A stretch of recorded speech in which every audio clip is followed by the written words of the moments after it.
இன்றைக்கி எங்களோட எந்த டீம் இருக்காங்க அப்படின்னு பார்த்தீங்கன்னா ஏவன் பாடலோட குழு தான் இருக்கிறாங்க. வெளியில் இருக்கக்கூடிய ஒரு ஆக்களுடைய வழிகளாக இருந்தாலும் சரி, அவங்களுடைய வாழ்க்கையில் நடக்கிற விஷயங்களாக இருந்தாலும் சரி, பாடல் மூலமாக நிறைய பாடல்கள் நீங்கள் செஞ்சுருக்கிறீங்க.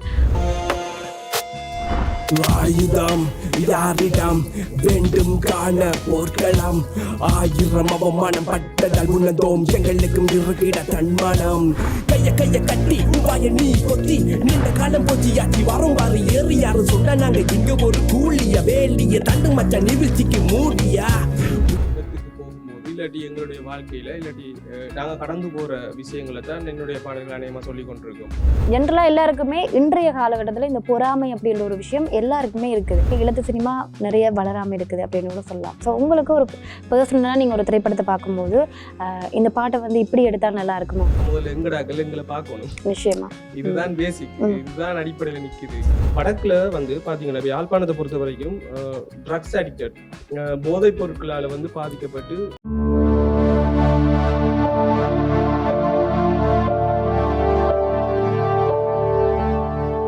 ஐபிசி உறவுகளுக்கு வணக்கம் மற்றும் ஒரு வானவில் நிகழ்ச்சியோடாக சந்தோஷமாகவே இணைஞ்சிருக்கிறோம். இன்றைக்கி எங்களோட எந்த டீம் இருக்காங்க அப்படின்னு பார்த்தீங்கன்னா ஏவன் பாடலோட குழு தான் இருக்கிறாங்க. அதில் வந்து ஹீரோயின் ஹீரோ பாடலில் சம்மந்தப்பட்டவங்க வந்து ஒரு சில காரணங்களால் அவங்களால வர முடியலை. இருந்தாலும் இந்த சோங்கை பற்றி நிறைய விஷயங்கள் பேசுகிறதுக்காக 2 பேர் வந்து எங்களோட வந்திருக்கிறாங்க.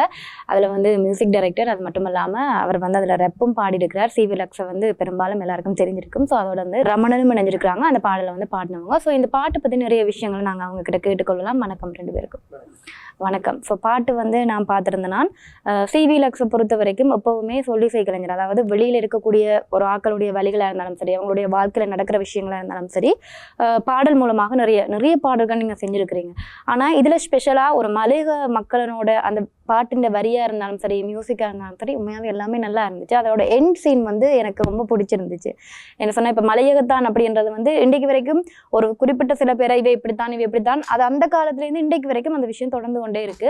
ஸோ இந்த பாட வந்து நீங்கள் எப்போ எடுக்கணும் அப்படின்ட்டு யோசிச்சாங்க டைரக்டர்?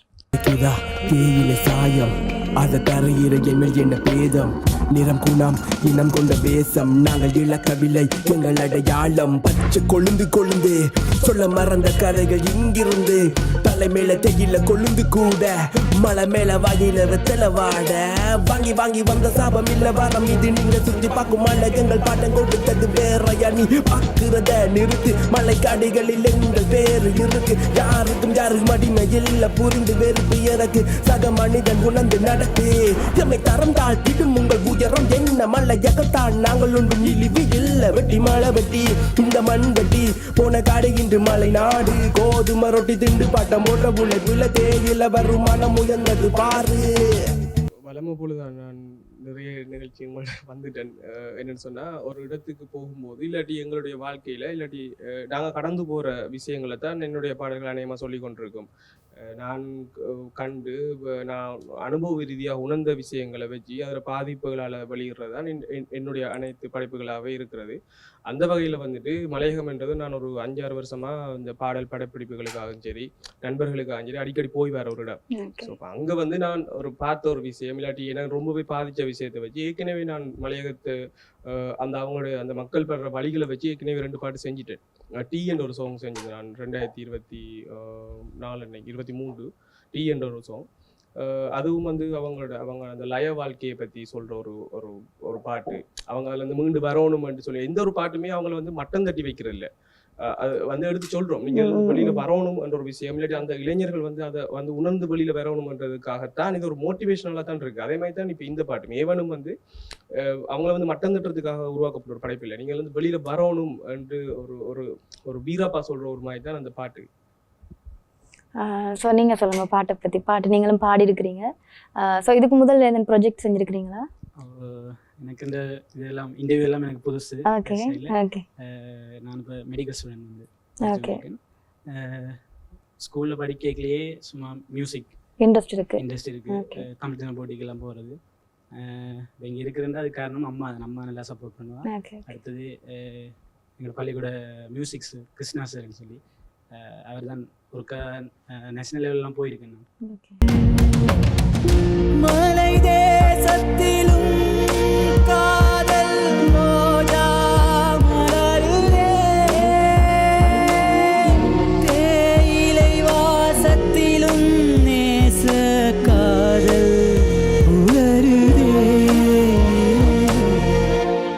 பாட்டுக்கு உங்களை யார் சூஸ் பண்ணாங்க? இந்த பாட்டுக்கு அண்ணா தான் சூஸ் பண்ணாங்க. அண்ணா. ஓகே.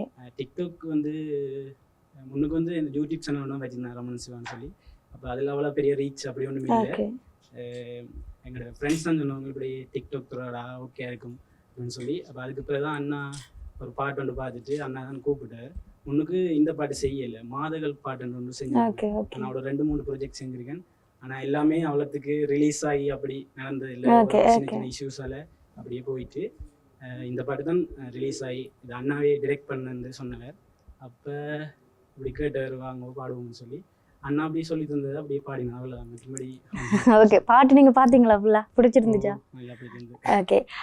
இப்போ சிவியை பொறுத்த வரைக்கும் நான் நிறைய இன்டர்வியூவில் பார்த்துருக்குறேன். சிவி வந்து நிறைய புதிய கலைஞர்களை வந்து அறிமுகப்படுத்துகிறாங்க. இப்போ ஒரு சில பேர் நிறைய நான் இன்டர்வியூ எடுத்திருக்கேன். ஸோ ஒரு சில பேர் வந்து தங்களுக்கு தெரிஞ்ச ஆக்கள், தங்களோட இருக்கிற ஆக்களை வச்சு பாட்டு எடுக்கிறதா இருந்தாலும் சரி, படம் எடுக்கிறதா இருந்தாலும் சரி. ஆனால் அந்த சிவியை பொறுத்த வரைக்கும் வெளியில் இருக்கிற கலைஞர்களுக்கு வந்து இப்போ ஜென்ரலாக எல்லாருக்குமே இன்றைய காலகட்டத்தில் இந்த பொறாமை அப்படின்ற ஒரு விஷயம் எல்லாருக்குமே இருக்குது. ஆனால் நான் பர்சனலாக பார்த்த வரைக்கும் சிவி வந்து நிறைய வெளியில் இருக்கக்கூடிய கலைஞர்கள், இப்போ இந்த அண்ணாவை கூட நீங்கள் நிறைய பாட்டில் அறிமுகப்படுத்தி இருக்கிறீங்க. அதை அவரே சொல்லிடுறார். இப்படி நிறைய பேர் வந்து இன்னொரு பாட்டுக்கும் வந்தாங்க. ஆராரிரோ அப்படின்னு சொல்லி ஒரு அம்மாவோட பாட்டு எடுத்தாங்க. அதில் வந்து பாய் கூட சொன்னார், சிவி என்ன தான் என்ன ஃபர்ஸ்ட்டு இந்த பாட்டுக்கு அறிமுகப்படுத்துறேன்னு சொல்லி. ஸோ சிவி மித்தவங்களை வளர்த்துறதுன மெயின் ரீசன் என்ன சொன்னால், இந்த விஷயம் வந்து இன்றைக்கு அருகின விஷயம். இன்றைக்கு இந்த விஷயத்தை யாருமே செய்ய மாட்டாங்க. நீங்கள் அதை எப்படி பார்க்குறீங்க? ஐயோ, வளர்த்து விடணுமெண்டோ இல்லாட்டி அதால் நம்ம ஒரு பெருமை புகழை தேடணுமெண்டோ இல்லை. இப்படியான கலைஞர்களை வந்து நான் இந்த மாதிரி தான் பார்க்குறேன். நான் வந்து எந்த ஒரு பின்புலன் இல்லாமல் தான் நான் இந்த ஃபீல்டுக்குள்ளே வந்தேன்.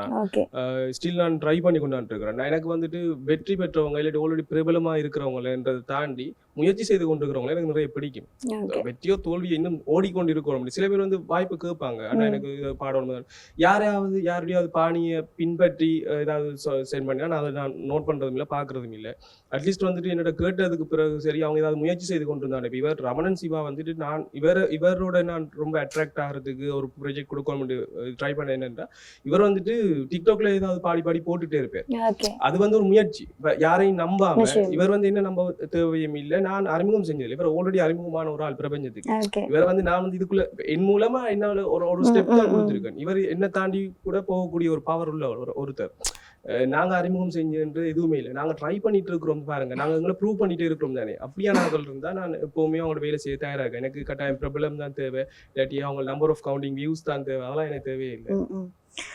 ஸோ இந்த பாட்டை பொறுத்த வரைக்கும் நீங்கள் சொல்லுங்களேன், ஹீரோ ஹீரோயின்ஸ் டைரக்டர் யாருமே வரல. ஸோ அவங்க சார்பாக இந்த பாட்டுக்கு வந்து ஐடியா யார் கொடுத்துருப்பாங்க? இந்த பாட்டு கதைக்கும் போது அவங்க ஒருத்தருக்கு பெரிய தேங்க்ஸ் பண்ணணும், ஜுக்தா ப்ரொடக்ஷன். அவங்க தான் இந்த பாட்டு நான் அப்படி கன்செப்ட் சொல்ல ஓகே நீ செய்யன்னு சொல்லி ஒரு ஒரு இதை ஏற்படுத்தி தந்தவங்க, ஒரு பாதையை ஓகே நீ செய்யன்னு சொல்லி. அதுக்கு பிறகு நண்பன் நவீன் ராஜ். நவீன் வந்து நுவரெலியாவை சொந்த இடமாக கொண்டவர். அநேகமாவே வந்து அங்க போய் வந்து அவங்களோட பழகிதான் நான் இப்படி எல்லாம் ஏதாவது செய்யணும். அவர் நூரெலியா, நவீன் நூரெலியா. அதே மாதிரி இதுல நடிச்ச எல்லாருமே நூரெலியா தான். அநேகமானாக்கள் இதுல சினிமாட்டோகிராஃபர்ஸ் ஏதோ மில்லர் வந்து நூரெலியா, இதுல நடிச்சிருக்கிற மோனிசா அவங்க வந்து நூரெலியா, அதுல அம்மா கேரக்டருக்கு வந்தவங்க நூரெலியா, எல்லாருமே நூரெலியா தான். அந்த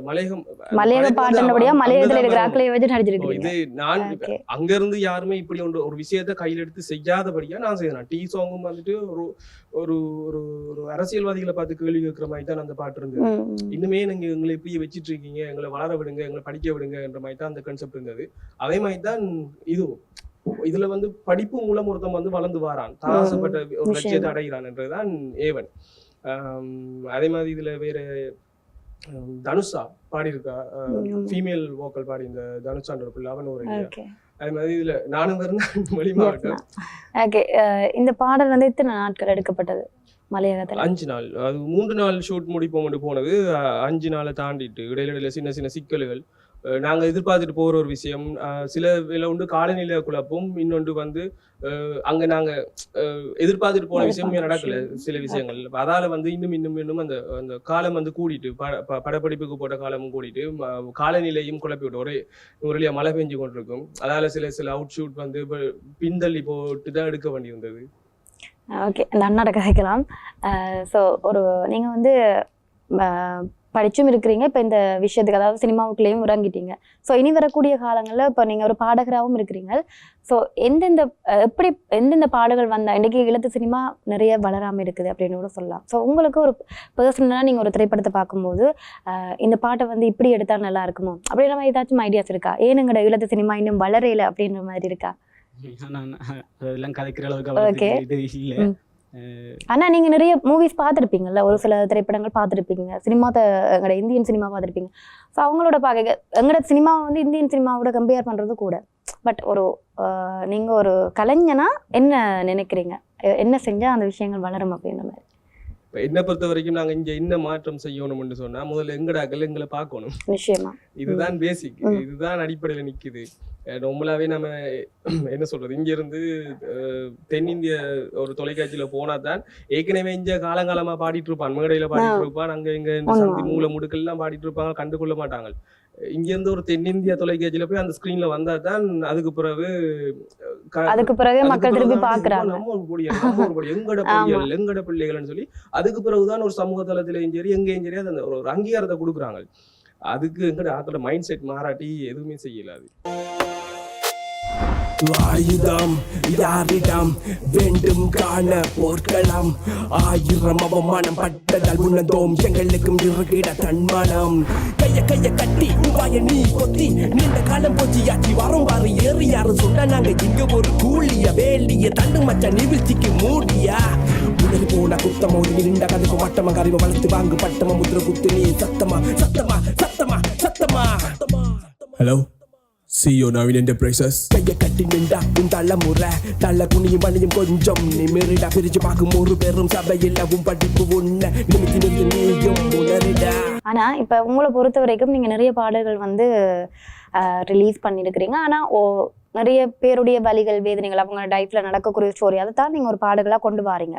சில பேர் என்ன செய்யறாங்கன்னு சொன்னா வியூவர்ஸுக்காக இன்றைக்கு நடைமுறையில இன்றைக்கு ட்ரெண்டிங்ல இருக்கிறது, இன்றைக்கு ட்ரெண்டிங்ல இருக்கக்கூடியவர்களை வச்சு பாட்டு எடுக்கிறது, அப்படியான விஷயங்கள் எல்லாம் நடக்குது. இதனால உங்களுக்கு ஏதாச்சும் பாதிப்புகள் நடந்திருக்கா?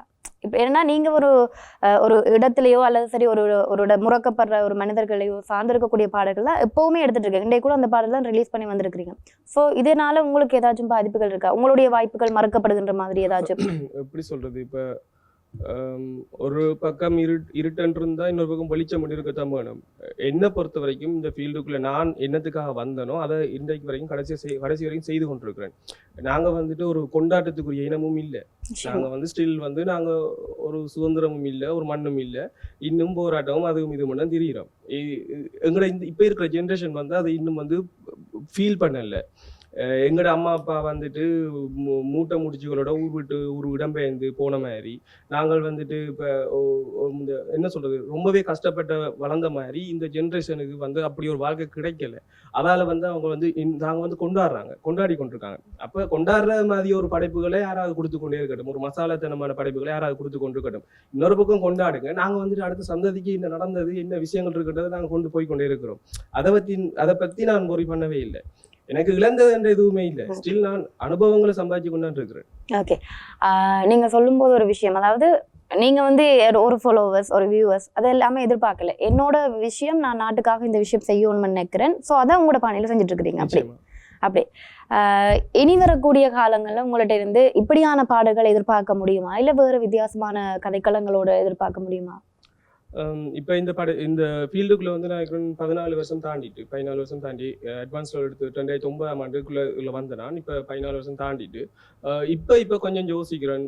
ஓகே, வருமானம் சார்ந்தும் என்னுடைய இந்த கலைத்துறையை நான் இன்னும் கொண்டு போனதான் இன்னும் என்னால கொஞ்சம் காலத்துக்கு இன்னும் ஓட இயலும் என்னொரு இது வந்திருக்கேன்னு சொன்னா. இப்போ ஓகே 30 தாண்டியாச்சு, 30 வயசு தாண்டியாச்சு, ஸ்டில் அப்படி இருக்கல தானே.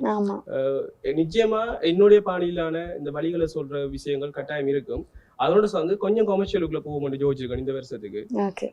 இன்னொரு விஷயம் என்னடா, இந்த வருஷத்துக்கு இது இப்போ ஒரு 2 வருஷமா பிளான் பண்ணினான். ஆனா இதை இன்றைக்கு இந்த இடத்துல கதை கொண்டு ஆசைப்படுறேன்னு சொன்னா, வடக்குல பாத்தீங்கன்னா இப்ப யாழ்ப்பாணத்தை பொறுத்த வரைக்கும் ட்ரக்ஸ் அடிக்டட் போதைப் பொருட்களால பாதிக்கப்படுறதை தாண்டி உயிரிழப்புகள் இப்ப கூடிக்கொண்டே போகுது. ஒரு கட்டுப்படுத்த இல்லாத மாதிரி அதை பாவிச்சு நிறைய பேர் உயிரிழக்கிற சம்பவங்கள் நடந்து கொண்டிருக்கு. அப்ப அது சம்பந்தமா ஒரு விழிப்புணர்ச்சி அதாவது என்னுடைய கலைத்துறைக்குள்ளால இது சம்பந்தமான விழிப்புணர்ச்சியை செய்வோம்னு ஒரு பிளான் பண்ணியிருக்கேன். இந்த வருஷத்துக்கு அது கட்டாயம் செய்வேன். அது எப்படின்னு சொன்னா பரவலா மேடைகள் அமைச்சு அப்படியெல்லாம் இல்லை, வெறும் யூடியூப்பை நம்பியும் இல்லை, பரவல் இறங்குறது. அதாவது மைக்கும் வெறும் ஸ்பீக்கரையும் வச்சுக்கொண்டு ரோட்டை இறங்குற பிளான். இது பிளான் பண்ணியிருக்கிறேன்னு பார்ப்போம். இதுக்குரிய ஆதரவுகளை பொறுத்து நிச்சயமா செய்வேன். கண்டிப்பா மக்களுடைய நிறைய பிரச்சனைகளை கொண்டு வந்த ஒரு கலைஞர் நீங்க. ஸோ கண்டிப்பா இந்த விஷயம் சக்சஸா முடியணும் அப்படின்ட்டு அதாவது பிறந்திருக்கிற 2025 உங்களுக்கு புதிய ப்ராஜெக்ட் நீங்க என்னென்ன விஷயங்கள் எல்லாம் நினைக்கிறீங்களோ அந்த விஷயம் கண்டிப்பா சக்சஸ் ஆகும். கண்டிப்பா ஒரு நமக்கு வந்து உடனே ஒரு விஷயம் கிடைச்சா அது வந்து அந்த சில பேர் சொல்லுவாங்கல்ல, கஷ்டப்பட்டு கிடைக்கிற விஷயம் எந்த விஷயமுமே அந்த விஷயம் நிலைக்கும்ன்ற மாதிரி நீங்க நிறைய கஷ்டப்பட்டு இருக்கிறீங்க வாழ்க்கையில உங்களோட ஃபியூச்சர்ல. ஸோ அந்த கஷ்டப்பட்டு கண்டிப்பா ஒரு நல்ல விஷயம் நடக்கும் அப்படின்னு நான் நினைக்கிறேன். ஸோ உங்களுடைய பாடகர் இந்த பாட்டை பத்தி ஏதாச்சும் 2-3 லைட சொல்லுங்க. இனி வரப்போற காலங்கள் என்னென்ன ஃபியூச்சர் பிளான்கள் இருக்கு? மனங்கள் இதயத்திலேனோ இத்தனை ரணங்கள், மலை தேசத்திலும் காதல் ரோஜா மலருதே, தேயிலை வாசத்திலும் நேச காதல் புலருதே. இப்படி மெலடி சாங்ஸ் வந்து எனக்கு பாடுறதுக்கு சரியான விருப்பம். அண்ணா மெலடி சாங்ஸ் வந்தோடனே நல்ல விருப்பம். ஆனால் அப்படி தான் வந்து பாடினான் அந்த பாட்டு. மெலடி சாங்ஸுக்கு அவ்வளோ வியூஸ் போகிறதுலேருந்து எல்லாருக்கும் தெரியும். இப்போ ட்ரெண்டாக இருக்கிறது தான் போகும். சரி, உங்களுக்கு பிடிச்ச பாட்டு ஏதாச்சும் பர்சனலா இந்த பாட்டை தாண்டி மெலடியா ஏதாச்சும் ஒரு பாட்டு பாடிருந்தா நீங்க அதை பாருங்க பாப்பா.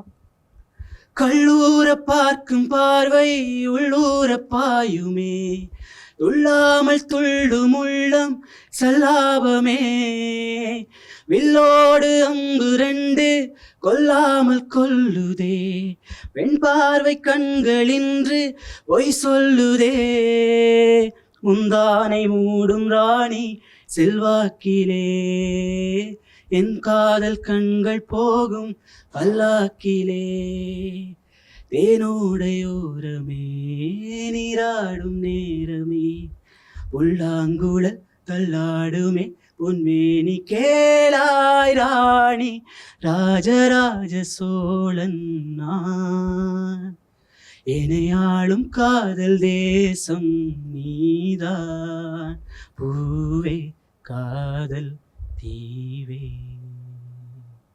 ரொம்ப நல்லா இருக்கு. எங்க கேமராமேன் வேற என்ஜாய் பண்ணி பார்த்துட்டு இருந்தாரா? ஸோ இதுக்கப்புறமா என்னென்ன யோசிச்சு வச்சுக்கிறீங்க? இப்போ மெடிக்கல் ஃபேக்கல்டி ஸ்டூடெண்ட்ஸா? ஓகே, அப்போ எதிர்காலத்தில் வளர்ந்து வரும் டாக்டர் என்ன? ஓகே, அப்போ இனி வரக்கூடிய காலங்களில் ஏதாச்சும் இப்படி சினிமாவுக்குள்ளே இறங்குற மாதிரி இருக்கா, இல்லை இது ஒரு பார்ட் டைம் வேலையா எனக்கு பிடிச்சிருக்கு அதனால பட்டுட்டு அப்படின்ற மாதிரி ஐடியா? உண்மையாக எனக்கு மியூசிக் தான் எல்லாத்தோட பிடிக்கும். ஓகே, ஸ்கூல் டீச்சர்ஸ் மேலே அப்படி சொல்லி தான் நான் இந்த ஸ்ட்ரீமுக்கு போனேன். மியூசிக் படிக்கிறது தான் விருப்பம். ஓகே, அப்பயும் படிக்கல? ஸ்கூல் டீச்சர்ஸ் மேலே ஓகே ஓகே படிக்காத இதுக்குள்ள போ அப்படின்னு சொல்லி தான் இந்த ஃபீல்டுக்கு வந்தேன். ஆனால் இப்போ மியூசிக்கை விடக்கூடாதுன்னு நினச்சி தான் செஞ்சுட்டு இருக்கேன். கொஞ்சம் கஷ்டம் தான், ஆனால் ரெண்டையும் சமாளிச்சு பிடிச்ச விஷயம் செய்யணும்னா கஷ்டப்படத்தானே வேணும்.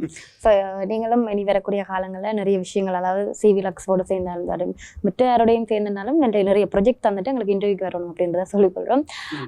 ஸோ சிவி என்ன நீங்கள் சொல்லுங்கள், இந்த பாட்டில் நடித்தவங்களை பற்றி சொல்லுங்கள். ஹீரோயின்ஸ் எல்லாருமே மலையகம் அப்படின்ட்டு ஒரு விஷயம் சொல்லியிருந்தீங்க. ஸோ இந்த பாட்டுக்கு வந்து யார் உங்களுக்கு ஹெல்ப் பண்ணாங்க எடுக்கிறதுக்கு? தான் முதல் சொன்ன மாதிரி தான் ஜுக்தா ப்ரொடக்ஷன் வந்து இதுக்குரிய ப்ரொடக்ஷன் செய்தது. அவங்க சப்போர்ட்டுக்கு அங்கே என்னுடைய ஃப்ரெண்ட்ஸ் தான் எல்லாம். இது ஒரு இந்த நட்பு ரீதியாக இருந்தது. நவீன் மற்றது அவருடைய நண்பர்கள் வந்து அங்கே பெரிய ஒரு சப்போர்ட் பண்ணியிருந்தாங்க. வினோ, நவீன், அப்புறம் வாகனங்களுக்கு எல்லாம் உதவி செய்தவங்க 2 பேர் முக்கியமாக மறந்துட்டேன். ஒன்று பாட்டை கேட்ட உடனே 2 நாள் எழுதி தந்தவர் அஜயஜெயந்தன். ஃப்ரான்ஸில் இருக்கிறார். அவர் அந்த வேலைக்கு மத்தியில் இரவு வந்து 3-4 மணிக்கு இரவு வேலை ஆஃப் ஆகிட்டு வந்து எழுதி அனுப்பியிருந்தவர். அதே மாதிரி பாட்டை வந்து அவசரத்துக்கு இப்போ அங்கே எடிட் பண்ண வழிக்கு நான் நூறலியால் எனக்கு அதுக்குரிய இது மாதிரி இந்த சூழ்நிலைகள் அமையலை. அப்புறம் இங்கே கொண்டு வந்துட்டு தேனுசன் சொல்லி எடிட்டர் ஒரு ஆள், அவர்கிட்ட கொடுத்து எடிட் பண்ணான். அவரும் இரவு வந்து வேலைகள் முடிச்சு தந்தவர். அதே மாதிரி கெலோசன் போஸ்டர்ஸ் ஒர்க் செய்து தந்தவர். ஸோ அவங்களுக்கெல்லாம் உண்மையாகவே தேங்க்ஸ் பண்ணணும். ஏன்னா இவங்கெல்லாம் வந்து ஆல்ரெடி இந்த ப்ரொஜெக்ட் வந்து ஃபிக்ஸ்டாக இருக்கல, அவசரத்துக்கு ஹெல்ப்பாக வந்து செய்து வந்தவங்க. அவங்களுக்கெல்லாம் உண்மையாக மனமார்ந்த நன்றி. அதே நேரம் ஒவ்வொரு பாடல்கள் வெளியீட்டுலேயும் வந்து இந்த நிகழ்ச்சியின் மூலம் எங்களுடைய படைப்புகளை மேலும் கொண்டு போய் சேர்க்கறதுக்கு உதவியாக இருக்கிற இந்த நிகழ்ச்சி ஐபிசி தமிழ் டிவி குழுமத்துக்கும் லக்ஷனா அவங்களுக்கும் பெரிய நன்றி. ஓகே, மற்றபடி பாட்டு வந்து ரொம்ப நல்லா இருக்கு, மக்களுக்கும் பிடிக்கும் அப்படின்னு நினைக்கிறேன். கண்டிப்பா ஒருத்தருடைய வலியோ அல்லது அவங்களுடைய பிரச்சனைகள் சார்ந்து இருக்கக்கூடிய விஷயங்களை வந்து ஒருத்தர் சொல்றான் அப்படின்னு சொன்னா கண்டிப்பா அந்த விஷயங்கள் வந்து அண்டைக்கு அக்செப்ட் பண்ணப்படாது. அந்த விஷயம் மண்டேக்காச்சும் ஒரு நாள் நடக்கும்போது அந்த விஷயம் ஐயோ இவன் அப்படி சொன்னானே அப்படின்னு யோசிச்சது வேஸ்ட். ஸோ இந்த பாட்டை கண்டிப்பாக பாருங்க மக்களே, உங்களுக்கு பிடிக்கும் அப்படின்னு நான் நினைக்கிறேன். ஸோ பாட்டுக்கு சப்போர்ட் பண்ணுங்க. அதையும் வந்து உங்களோட 2 பேருடைய 2025 வந்து நிறைய விஷயங்கள் செய்யணும் அப்படின்னு இருக்கிறீங்க. ஸோ அந்த விஷயங்கள் எல்லாமே ஒரு சக்ஸஸாக போய் முடியணும் அப்படின்றது வந்து ஐபிசி குடும்பம் சார்பாக நாங்கள் சொல்லிக்கொள்கிறோம். ஸோ இன்றைக்கி வந்து வானவில் நிகழ்ச்சியில் ஏர்வன் டீமோட நிறைய விஷயங்கள் கதைச்சிருந்தாங்க. ஸோ பாட்டு வந்து ஃபுல் சாங் வந்து நாங்கள் கீழே லிங்கில் போடுவோம். ஸோ கண்டிப்பாக பாருங்கள், கமெண்ட் பண்ணுங்கள், ஷேர் பண்ணுங்கள். முடிஞ்ச அளவுக்கு உங்களோட சப்போர்ட் வந்து அவங்களுக்கு எப்போவுமே கொடுத்துட்டே இருங்க.